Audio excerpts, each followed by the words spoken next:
Ja Gustav Adolfi gümnaasium, kus direktorist alates ei ole vist üldse, näed, sealt ta tuleb, Hendrik Agur ja lehvitab meile, ei ole vist üldse võimalik nii, et sa laulust lugu ei pea ja seal koolis on ka väga palju muusikaõpetajad, kes on seal töötanud aastakümneid.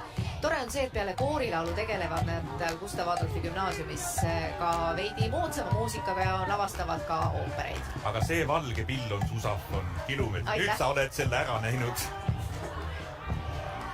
Aga jah, eks ju laulupeole ja tantsupeole pääsemine sõltub lastest, kui hästi ja usinalt nad proove teevad, kui pühendunud on, aga väga palju sõltub ikkagi ka juhendajatest ja õpetajatest ja ühelt poolt on see tehniline töö, mis tuleb proovides teha, aga teiselt poolt, et lapsi muusika juures hoida, seda sa ju teed sageli mitte selle tööga, mida sa teed proovis või tantsutunnis, seda sa teed oma isikliku eeskujuga hoopis teistel hetkedel. Teinekord on vaja last lohutada õhtul kell 10 mingil põhjusel või hommikul vara.